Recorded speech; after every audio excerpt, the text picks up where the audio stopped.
Shifting focus now and staying with the state of Maharashtra. Now, the forest authorities have issued an order to capture tigers intruding in areas around Maharashtra's Chandrapur super thermal power station. The orders came in after several incidents of tigers loitering around the residential area were reported recently. Now, as per these reports, some 8 to 9 tigers are currently present in the areas around the plant. Now, it is to be noted that these incidents have also led to the death of several people in the last few days. The Maharashtra Minister Nitin Raut has also asked the department to undertake a survey and then find the solutions that are needed to take care of this problem. In Chandrapur, Maharashtra, the Forest Department have issued an order to capture the tigers that were lingering around the Chandrapur super power thermal station and capture them and send back to densely forest place. Now, this issue has come to limelight after 8 to 9 tigers were seen, in fact, in the premises of Chandrapur super power thermal station, and Energy Minister Nitin Raut has importantly raised a significant question asking why tigers are leaving densely forest areas and moving to industrial zones. With this also, the tiger attacked a 59-year-old man, and after this, the story came to limelight. For now, the Forest Department and the Patrolling Department are in search of the tigers so that they can capture them and send back to the forest. With video journalist Mahesh Khatkam, this is Shweta reporting for Mirror Now. Joining me on the broadcast is Mr. Anish Andevia, who is the CEO of Wildlife Conservation Trust.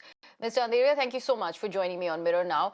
Now, my colleague Shweta there raised a very, very important question on as to why these tigers are really leaving the core jungle area and coming into the industrial area. Now, this is something that needs to be studied on. No, so first of all, it is important to know that the CSTPS, which is the Chandrapur Super Thermal Power Station, is part of the greater Tadoba landscape. Tadoba is a tiger reserve, Tadoba Andhari Tiger Reserve, which is about 750 square kilometers of core and another 1,000 square kilometers of buffer. There is another area of almost 1,500 square kilometers, which is forested. It is a multiple use area with more than 1,000 villages, which also supports tigers. So you're looking at an area of about 2,500 plus square kilometers that has tigers. So, and the CTPS is right within this greater Tadoba landscape. So tigers have always been there. The issue in this CSTPS area is because the Thermal Power Plant Authority have planted what is called subabul, which is basically done to kind of rejuvenate the land after mining and all those other kind of work that happens. Because of that vegetation, which is actually not native to that area, it grows profusely. There is huge, very thick jungle-like condition within the campus. Plus, there are some rivers and streams that pass through that campus. So there is hiding area and there is water. What is also important to know that there are a lot of feral cattle. So cattle has been released in these areas where hardly any human being goes there because it's very thick. And tigers are getting food, shelter, and water. And therefore, tigresses can easily breed. In the past as well, a tigress has given birth to 3 to 4 cubs. They were all raised to adulthood. And when such animals who have lived in this kind of non-natural conditions, obviously they cannot survive there because when the population goes off, they will have to move. As these cubs move, they come in direct contact with human beings, and they are potentially dangerous for human beings. So a committee was formed in 2020. I was part of that committee by the state government, that is the forest department. And the committee had already mentioned in that report that the CSTPS area needs to be vacated of all tigers.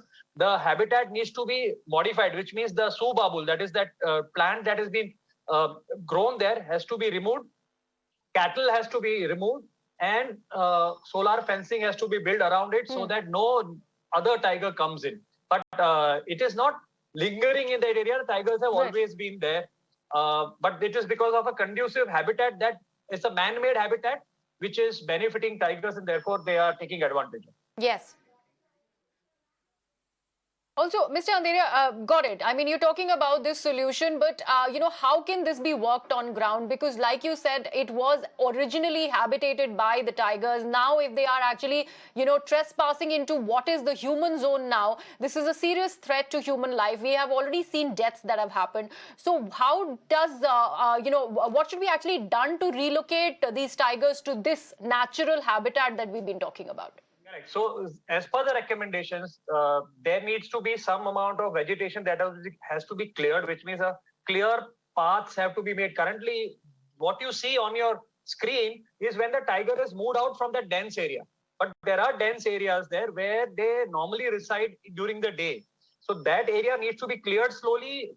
Bulldozers have to be used, and then the veterinary doctors with rescue teams have to go and tranquilize these tigers, and they'll have to be moved into a captive situation or released in another natural habitat. So this has to be done in a systematic manner. Summer is a good time to do it because the vegetation is thinner and the tigers are more localized near permanent water bodies. So that's the time when you can tranquilize them and remove them. But there is no other option but to remove the tigers, change the habitat so that no future tiger can stay there, and definitely cover these areas with solar fencing. And this also needs to be funded by the CSTPS. So this the forest department cannot do. The problem is in funds. So Right. because there are issue is created by the CSTPS, I think the mitigation should also come through funding from the thermal power plant. Is a profit making organization, and definitely there is no dearth of money out there.